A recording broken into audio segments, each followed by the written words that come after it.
Kepada Bapak Pendeta Ezra Alfred Suru STH MPDK disilahkan. Tuhan, kami bersyukur untuk hari yang berbahagia yang Tuhan buat di tempat ini untuk STT Soe. Sebuah karya Tuhan yang luar biasa yang patut kami syukuri dan puji. Terima kasih Tuhan untuk kesempatan ini di mana sejumlah saudara kami telah diwisuda dan telah diutus untuk masuk di dalam ladang pelayanan Tuhan. Pada saat ini kami mau mendengar sedikit dari kebenaran-Mu yang menginspirasi kami di dalam pelayanan-pelayanan kami yang Tuhan percayakan pada kami. Kiranya Roh Kudus menolong kami sehingga apa yang diberitakan dapat kami pahami dan terlebih kami melakukannya dalam hidup dan pelayanan kami. Terima kasih. Dalam nama Yesus kami berdoa. Amin. Shalom. Saya bersuka cita boleh hadir di tengah saudara-saudara dan juga adalah sebuah penghargaan karena boleh melayani di tempat ini. Senang juga hari ini boleh ketemu kembali dengan Pak Samuel. Saya teringat bahwa sepertinya bertemu dengan beliau terakhir sekitar 15 atau 16 tahun yang lampau dan hari ini baru bisa bertemu kembali. Itu kemurahan Tuhan. Nah, saudara-saudara yang terkasih, tema yang ada di depan kita ini adalah pelayan Tuhan yang profesional. Pelayan Tuhan yang profesional. Kemarin saya bertanya kepada pihak STT Soe, apa sih yang dimaksudkan dengan profesional? Dalam hal ini, mengingat ada pemahaman yang berbeda-beda tentang profesionalisme dan itu bisa membuat kata profesionalisme yang dihubungkan dengan hamba Tuhan atau pelayan Tuhan itu bermakna negatif atau juga positif. Saya pernah mendengar seorang berkata bahwa kita ini adalah pelayan Tuhan dan bukan pelayan Tuhan bukanlah sebuah profesi tertentu. Itu berarti menilai kata profesi dalam pengertian yang berbeda.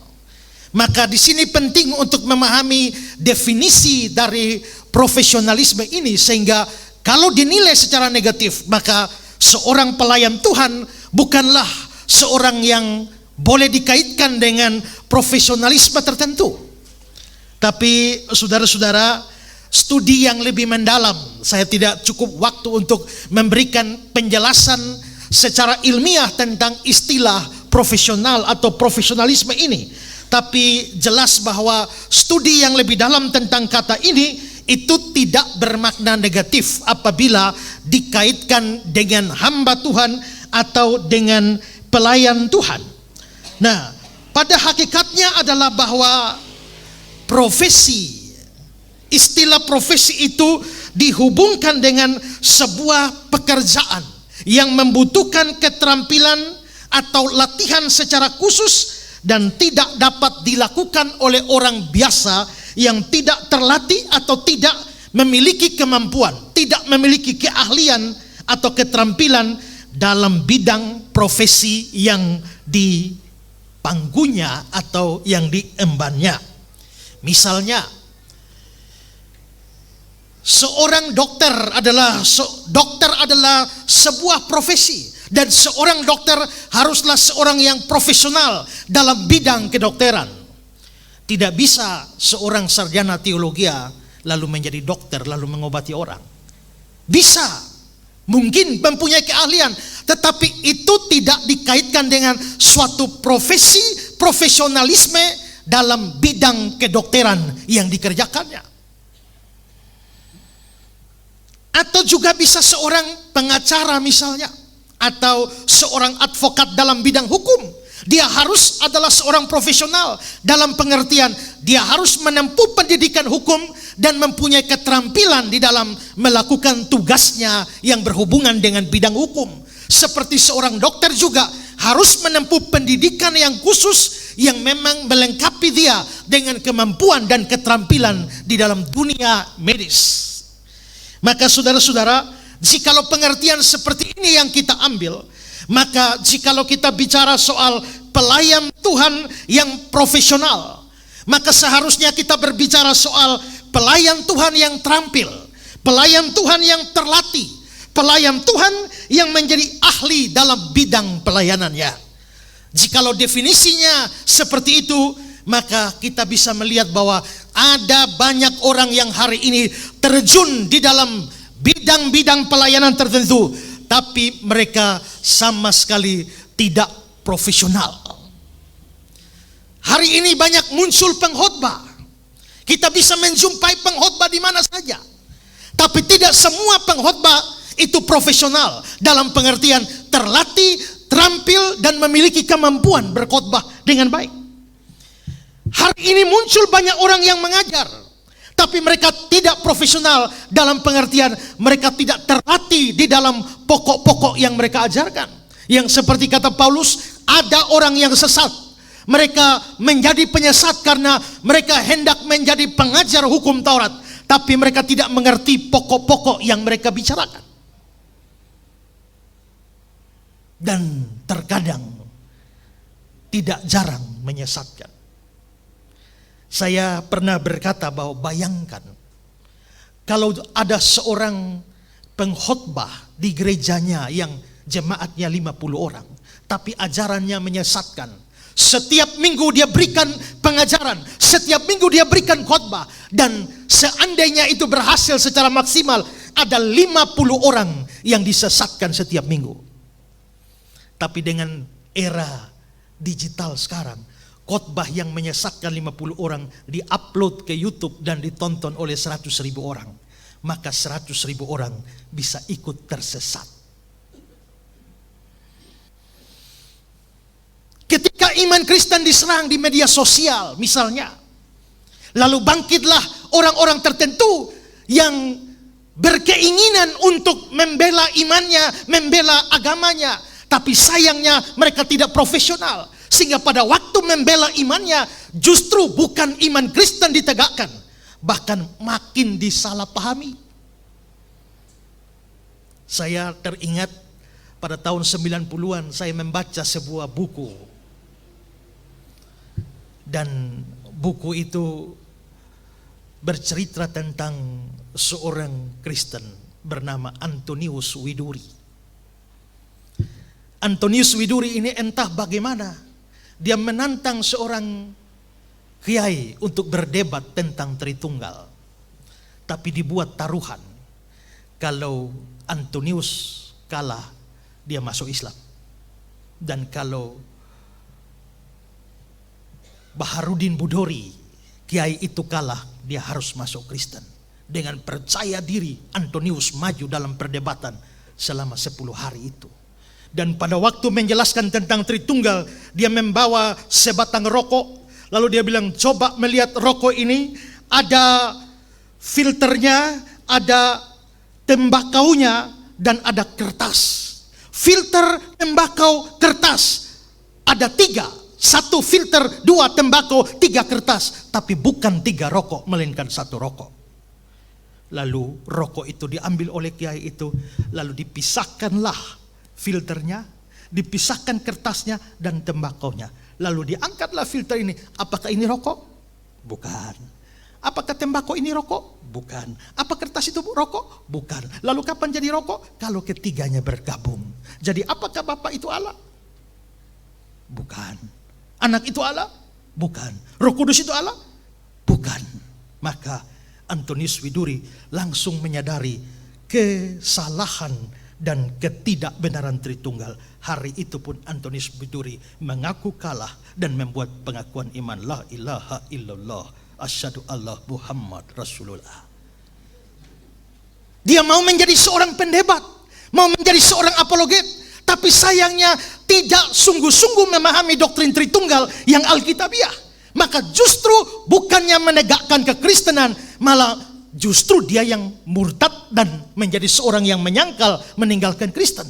Maka di sini kita bisa lihat bahwa ada banyak orang mau masuk dalam bidang pelayanan, mau masuk dalam ladang pelayanan, tapi tidak profesional dalam pengertian tidak mempunyai skill, tidak mempunyai pendidikan, tidak mempunyai keterampilan dan kemampuan di dalam bidang yang mau ditekuni. Itulah sebabnya hari ini tema kita pelayan Tuhan yang profesional. Saya ingin membicarakan dua hal pada pagi ini. Pertama, pelayan Tuhan itu harus profesional.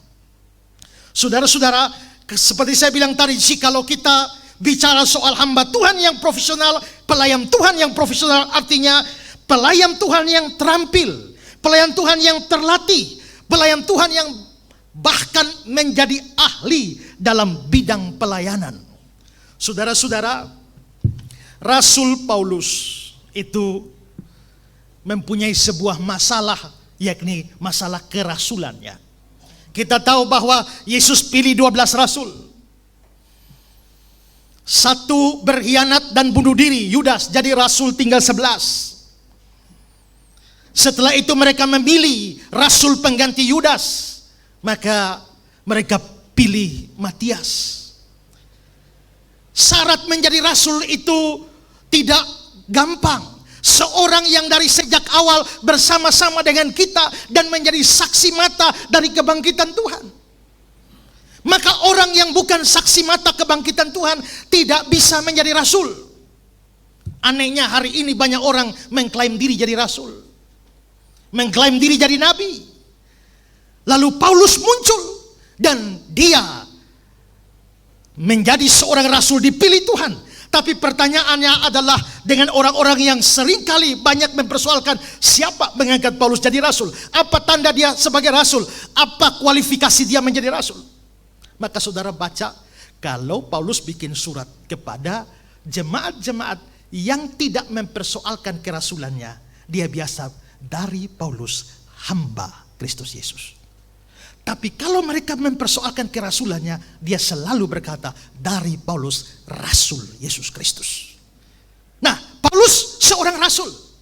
Jikalau Paulus itu sebagai rasul, dia profesional dalam kerasulannya, maka ada kualifikasi rasul yang tidak dia harus tunjukkan.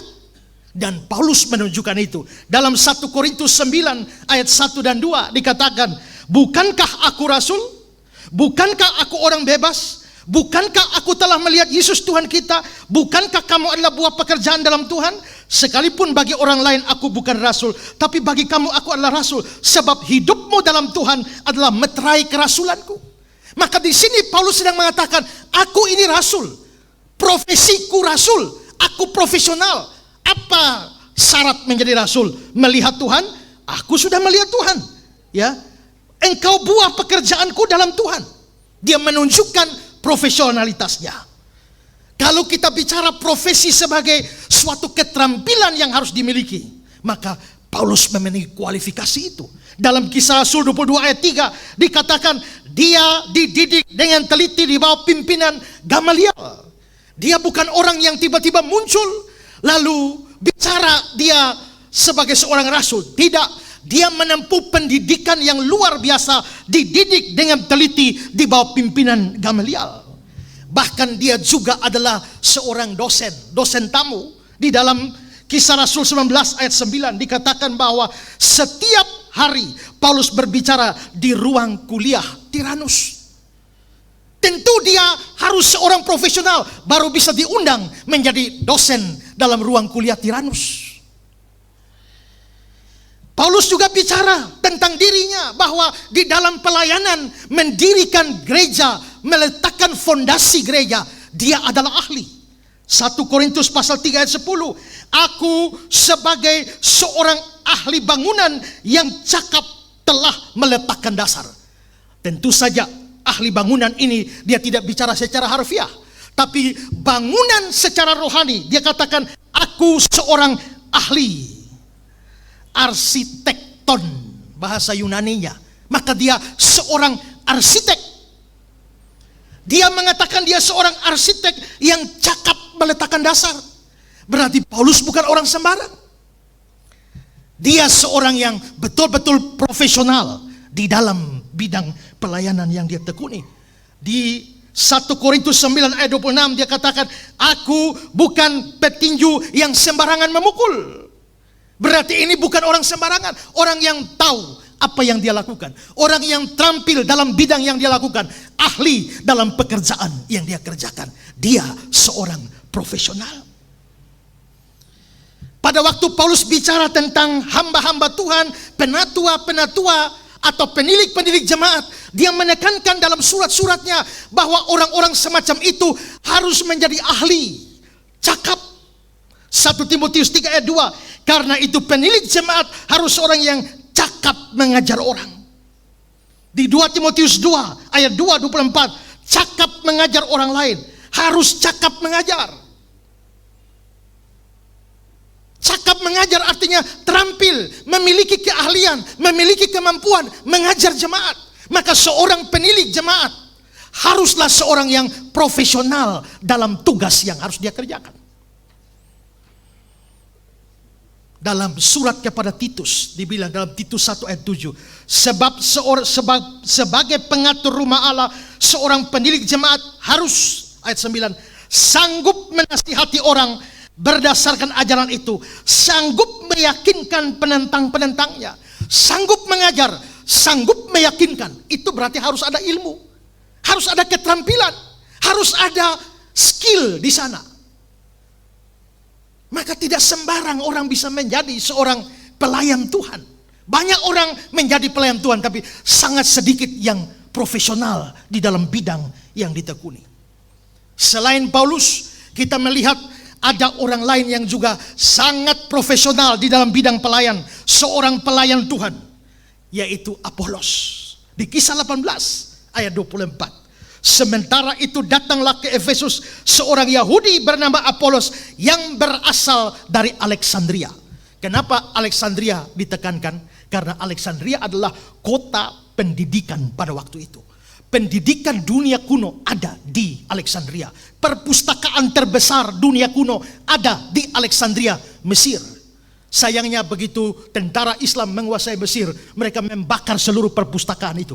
Dunia kehilangan perpustakaan terbesar zaman kuno. Ada di Alexandria. Muncul dari Alexandria orang-orang hebat.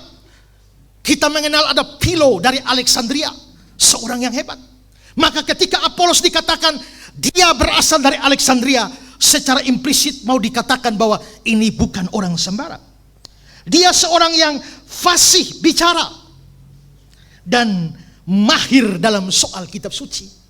Fasih bicara, mahir dalam soal kitab suci.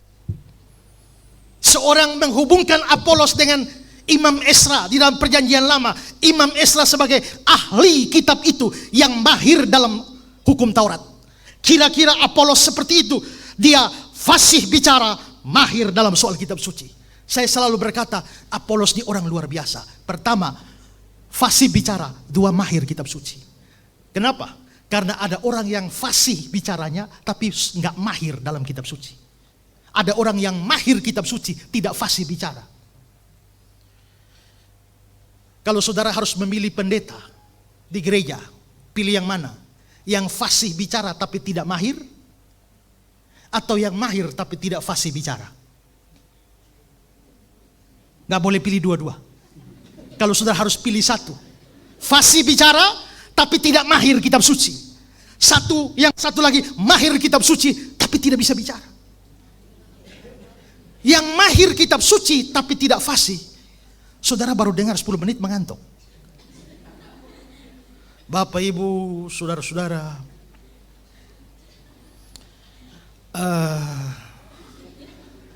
Tuhan bicara kepada kita. Kita semua harus memberitakan Injil. Mahir tapi tidak fasih. Orang begini lebih enak baca bukunya daripada dengar dia khotbah atau dia mengajar. Tapi yang satu fasih bicara. Dia bicara 2 jam, saudara dengar tidak bosan. Dia bisa bicara bikin saudara terpingkal-pingkal. Tapi soal pendalaman kitab suci buruk sekali, dan ini cenderung menyesatkan. Pilih mana? Tapi Apolos dua-dua. Fasih bicara, mahir soal kitab suci. Lalu dikatakan ayat 25, dia telah menerima pengajaran dalam jalan Tuhan. Kata Yunani untuk pengajaran itu adalah katekemenos. Dari katekemenos turun katekism, bahasa Inggris katekisasi. Berarti Apolos sudah terima katekisasi dalam jalan Tuhan. Jalan Tuhan itu istilah untuk agama Kristen. Maka dia sudah selesai pelajaran katekisasi. Dengan semangat ia berbicara. Dia bicara. Kita bilang bukan orang bicara noe-noe. Dengan semangat dia bicara. Dengan teliti dia mengajar. Kadang-kadang kalau orang sudah semangat lupa teliti. Ada orang yang saking telitinya lupa untuk semangat. Saudara, saya dulu berkhotbah. Saya berkhotbah sudah sangat lama. Saya dulu berkhotbah dengan sangat bicara dengan sangat cepat. Nyaris tidak ada jeda untuk bernapas.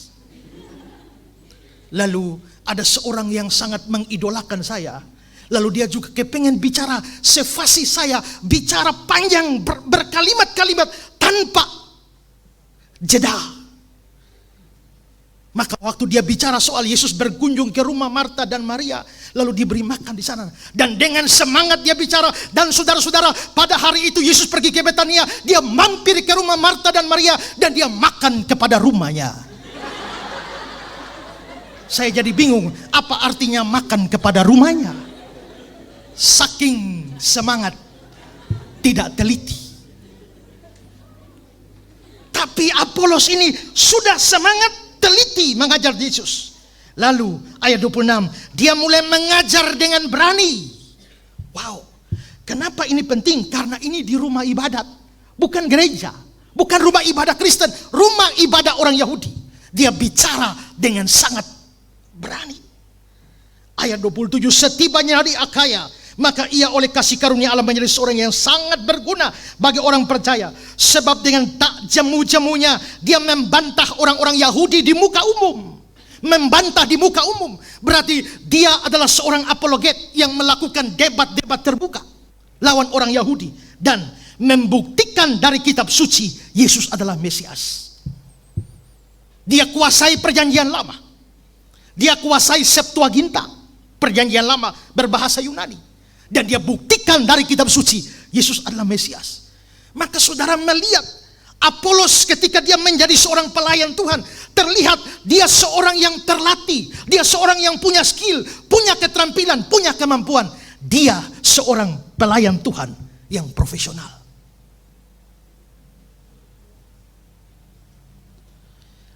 Petrus juga demikian. Kalau saudara perhatikan, dia khotbah dia di hari Pentakosta, itu khotbah yang luar biasa. Saya pernah menganalisa khotbahnya, dan khotbahnya begitu sistematis dan full gospel, full pemberitaan Injil, full apologetika muncul di sana. Satu kali khotbah 3.000 orang bertobat. Gratingsen dari Filipina berkata, Petrus satu kali berkhotbah 3.000 orang bertobat. Pendeta-pendeta sekarang 3.000 kali khotbah, belum tentu satu orang bertobat. Maka Paulus seorang pelayan Tuhan yang profesional. Apolos seorang pelayan Tuhan yang profesional.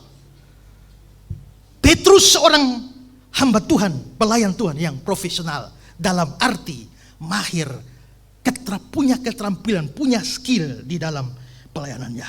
Maka itu berarti menjadi seorang pelayan Tuhan haruslah menjadi profesional dalam bidang pelayanan yang dikerjakan. Ada jurusan misiologi yang pasti berurusan dengan misi. Maka kalau seorang saudara menjadi seorang misionaris, seorang pemberita Injil, jadilah seorang misionaris yang profesional. Kalau seorang saudara jadi pengkhotbah, jadi pengkhotbah yang profesional. Jadi guru yang profesional. Jadi apologet, jadilah apologet yang profesional. Jadi gembala yang profesional. Dan begitu juga dengan bidang lainnya. Pemusik, penyanyi, dan lain sebagainya. Harus profesional. Nah, kalau begitu, hal yang kedua yang saya bicarakan, saya bukan hanya hal kedua, tapi hal kedua dan terakhir. Berita baik ya. Bagaimana kita bisa menjadi pelayan Tuhan yang profesional. Kalau memang profesionalitas seperti yang saya gambarkan tadi, terus bagaimana saya menjadi pelayan Tuhan yang profesional? Bagaimana saudara-saudara wisudawan setelah keluar dari tempat ini dan menjadi pelayan-pelayan Tuhan, bagaimana bisa menjadi pelayan Tuhan yang profesional? Saya berikan 2. Pertama, saudara harus menemukan dan menyadari karunia Roh Kudus dalam diri saudara. Ya, Alkitab katakan setiap orang percaya diberikan karunia. 1 Korintus 12 ayat 7. Kepada tiap-tiap orang dikaruniakan pernyataan roh. Tetapi semuanya dikerjakan oleh roh yang satu dan yang sama, yang memberikan karunia pada tiap-tiap orang secara khusus. Perhatikan, kalau saudara orang Kristen sungguh-sungguh, pasti ada karunia minimal 1. Tuhan bisa kasih seseorang karunia lebih dari 1. Tapi tidak bisa dapat karunia semua, nanti sombong dan tidak perlu orang lain. Tidak ada satu orang yang bisa diberikan seluruh karunia yang ada. Tidak. Dia bisa diberikan 2, 3, 4 karena kebutuhan pelayanan, tapi minimal 1. Maka seluruh wisudawan harus sadar Tuhan atau Roh Kudus telah memberikan 1 karunia kepada saudara.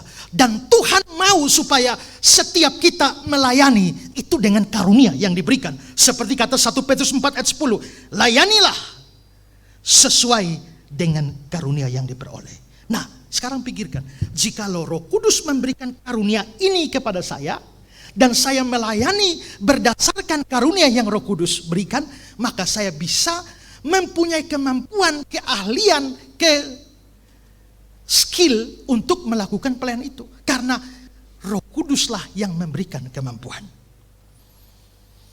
Maka di sini kita semua kalau mau menjadi hamba Tuhan, pelayan Tuhan yang profesional, harus bisa menemukan, mencari dan menemukan Tuhan berikan saya karunia apa.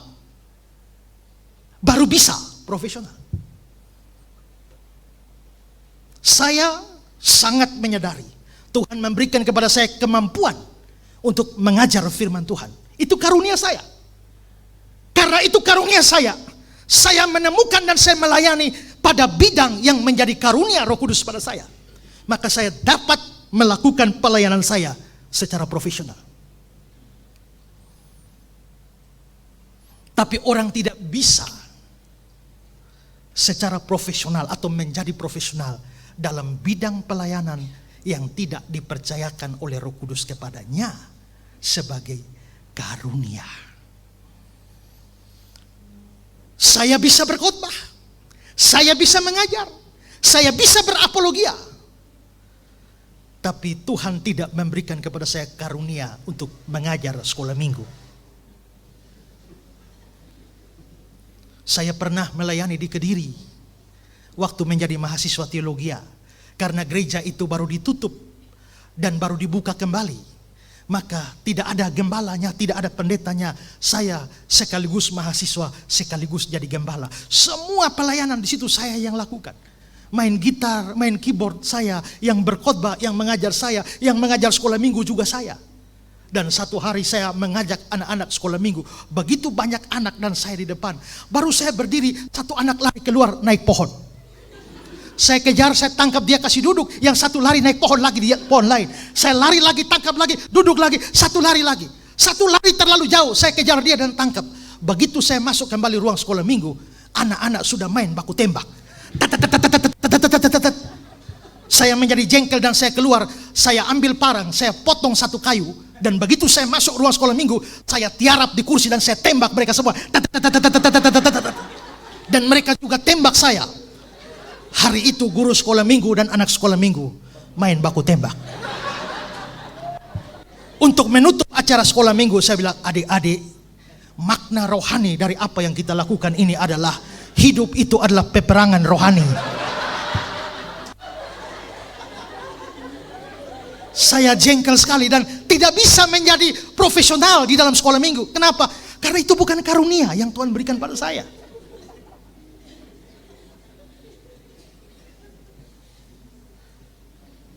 Seorang pendeta yang mungkin punya problem yang sama dengan saya, mengajar sekolah minggu. Tapi waktu dia mengajar sekolah minggu, seorang anak kecil ribut terus. Dia sudah peringatkan, Adi, hati-hati. Dia mengajar terus. Sebentar Pak Guru tanya, lu tidak tahu, lu lihat. Dan Pak Guru mengajar terus, tidak peduli, dia mau ribut terserah. Selesai mengajar Pak Guru tanya, sekarang Adi, tadi Pak Guru tanya lu tidak ngajar, lu tidak lihat. Sekarang Pak Guru tanya, siapa yang meruntuhkan tembok Yeriko? Adi bingung. Jawab, siapa yang meruntuhkan tembok Yeriko? Kalau kamu tidak jawab, Pak Guru hajar kamu. Ayo sekarang, siapa yang meruntuhkan tembok Yeriko? Ini anak muka puruk. Pak, bukan saya, Pak, bukan saya.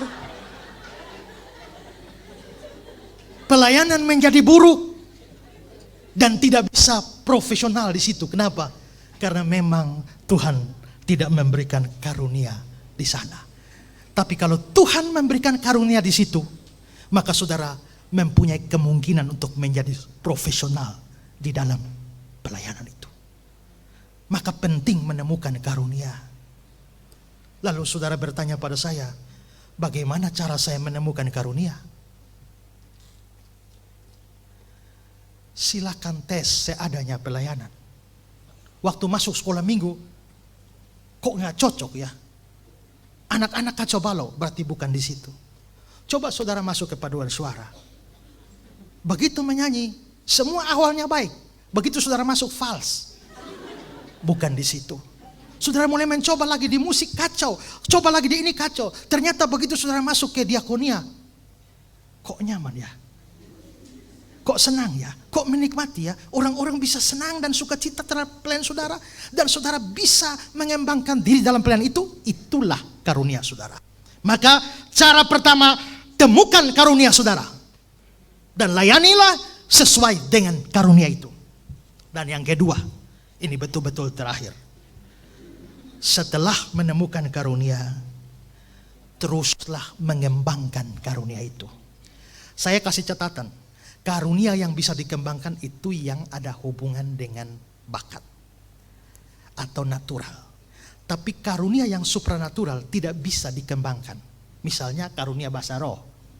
Saudara tidak bisa berlatih supaya bisa bahasa roh. Ini penting. Karena sekarang ada banyak orang yang ada kursus bahasa roh. Ya. Itu supranatural. Itu hanya Roh Kudus yang berikan. Dan tidak bisa saudara upayakan bagaimana caranya supaya makin mahir bahasa roh. Karunia membuat mujizat. Saudara tidak bisa berbuat apa-apa supaya makin mahir bikin mujizat. Yang supranatural itu tidak bisa. Tapi karunia-karunia misalnya seperti mengajar. Maka saudara bisa berlatih untuk mengajar. Itu ada kaitan dengan bakat. Papa saya guru, mama saya guru. Otomatis saya menjadi pengajar, guru. Tapi begitu kemampuan saya untuk mengajar diarahkan untuk melayani, itu menjadi karunia saya sebagai seorang guru untuk mengajar. Dan saya bisa terus mengembangkan diri, belajar dengan dia.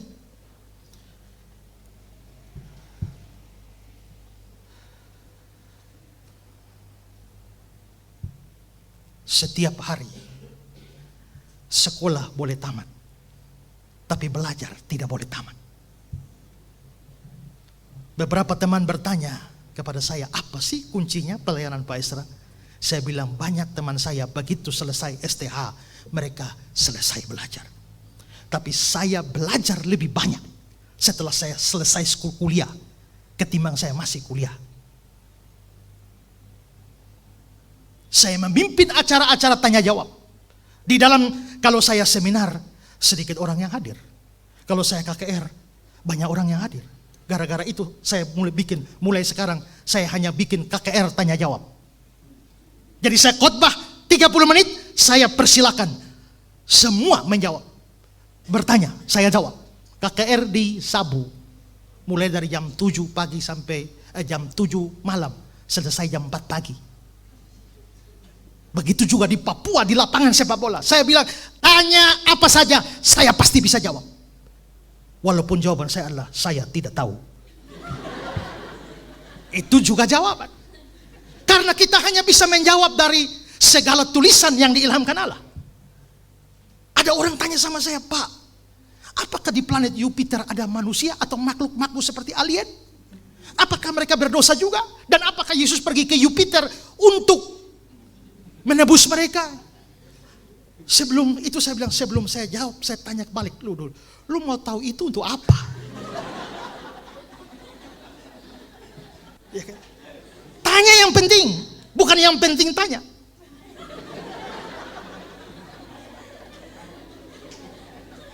Tapi saya jawab juga pertanyaannya. Ulangan 29 ayat 29. Hal-hal yang tersembunyi ialah bagi Tuhan Allah kita. Hal-hal yang dinyatakan ialah bagi kita. Yang dinyatakan di kitab suci. Yang disembunyikan tidak dikatakan. Ya sudah, jawabannya adalah tidak tahu. Titik.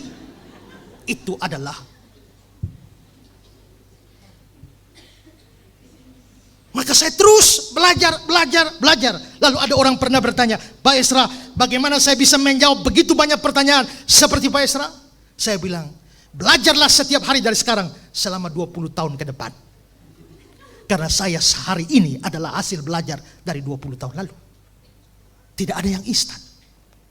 Maka setelah menemukan karunia itu harus belajar. Itulah sebabnya kenapa perlu ada sekolah teologi. Saya waktu lahir hampir mati. Maka orang tua saya nasar saya jadi pendeta.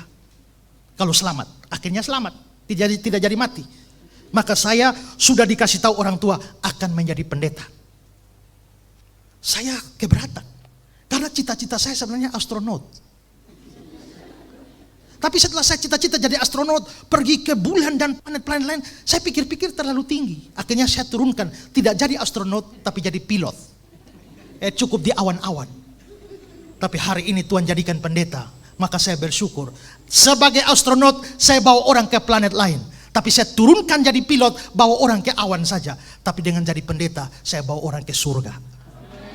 Lebih tinggi lagi. Tapi karena saya harus jadi pendeta, saya harus diajar sejak kecil. Hafal ayat tiap hari, tidak hafal ayat, tidak makan. Maka saya langsung disuruh berkhotbah. Diajar papa saya berkhotbah. Dari kelas 2 SMP saya berkhotbah. Saya KKR pertama kali kelas 1 SMA. Dan saya sepanjang saya SMA sampai SMA kelas 3, saya sudah berkhotbah di banyak tempat. Dan saya sudah berasa hebat. Lalu begitu papa saya bilang, kamu harus sekolah teologi. Saya bilang, untuk apa lagi? Yang penting urapan roh. Terjadilah perkelahian antara saya dan bapak saya. Lalu bapak saya bilang, nanti orang bilang apa? Orang bilang bapak tidak bisa kasih kuliah anak. Dalam keadaan emosi saya terima untuk kuliah. Tapi ingat, saya kuliah bukan karena saya mau kuliah. Tapi karena supaya orang tidak anggap bapak tidak bisa kasih kuliah anak.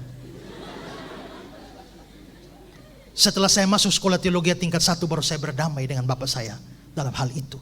Tapi begitu duduk di sekolah teologi baru saya sadar betapa bodohnya saya. Sebelum masuk saya pikir saya sudah pintar karena bisa berkhotbah keliling kampung-kampung dan saya tahu banyak. Ternyata masuk sekolah teologi, bahkan apa yang saya punya tidak ada sekuku hitamnya. Orang bilang yang penting Roh Kudus. Toh Simon Petrus, murid-murid yang lain tidak pernah sekolah teologi. Iya, mereka tidak pernah sekolah teologi, tapi mereka ada di sekolah teologi yang paling hebat. Dosennya Tuhan Yesus. 3 tahun lebih. Lagi pula banyak hal yang kita tidak tahu, beda dengan Simon Petrus. Mereka tahu bahasa Yunani, kita tidak. Mereka tahu bahasa Ibrani, kita tidak. Mereka tahu budaya-budaya di sana, kita tidak. Mereka tahu latar belakang di sana, kita tidak. Makanya kalau mereka tidak kuliah, tidak apa-apa. Tapi kita mesti kuliah.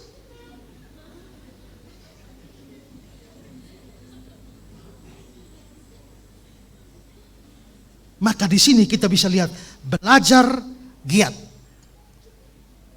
Selalu mengembangkan diri terus menerus. Kalau saudara melihat khotbah saya, semua mulai dari tahun 2008 mulai saya berkhotbah dan mengajar. Tidak ada satu khotbah pun saya tidak mencatat semuanya. Semua ayat yang saya kutip saya pakai. Buku yang saya kutip lengkap judul buku, tahunnya, terbitnya, halaman berapa, semua. Karena setiap kali saya bikin khotbah itu adalah buku. Makanya tidak heran saya menulis buku lebih dari 400 judul sampai hari ini. kerja mati-matian menjadi profesional di dalam pelayanan saya. Kenapa? Menemukan karunia dan mengembangkan karunia yang Tuhan berikan. Saudara, para wisudawan harus menjadi pelayan Tuhan yang profesional. Pertama-tama yang harus lakukan, temukan dan pastikan karunia apa yang Tuhan berikan pada saudara. Kalau sudah temukan itu, maksimalkan, perjuangkan, latih diri, kembangkan diri dengan seluruh skill dan kemampuan yang ada. Sekolah hanya memberikan kepada saudara sebagian kecil dari apa yang saudara bisa dapat di luar. Maka jangan selesai sekolah dan selesai belajar. Ini hanya saudara akan keluar dan masuk pelayan. Dan saya berdoa supaya Tuhan membangkitkan pelayan-pelayan Tuhan yang profesional dari STT SOE ini. Khusus para wisudawan. Buka tangan ini. Ikut saya. Satu. Ikut saya. Satu. Saya harus menemukan karunia saya. Dua. Saya harus mengembangkan karunia saya. Saya harus menjadi pelayan Tuhan yang profesional. Tutup tanganmu. Masuk saku. Hadiah wisuda dari Pak Esra. Tuhan memberkati. Mohon maaf Dewan Dosen kalau waktunya 2 kali lipat dari yang dipercayakan. Mari kita berdoa. Tuhan, terima kasih untuk firman yang datang pada kami menjadi hamba Tuhan, pelayan Tuhan yang profesional. Seperti Paulus, seperti Petrus, seperti Apolos, bahkan seperti Tuhan kami. Ajar kami dan tuntunlah kami dalam kuasa-Mu untuk menemukan karunia yang Tuhan berikan. Dan beri hati untuk terus mengembangkan kemampuan yang sudah diberikan. Sehingga kami menjadi hamba Tuhan yang terampil, hamba Tuhan yang punya skill, hamba Tuhan yang punya kemampuan di dalam bidang pelayanan yang Tuhan percayakan. Menjadi pelayan Tuhan yang profesional. Dalam nama Yesus kami berdoa.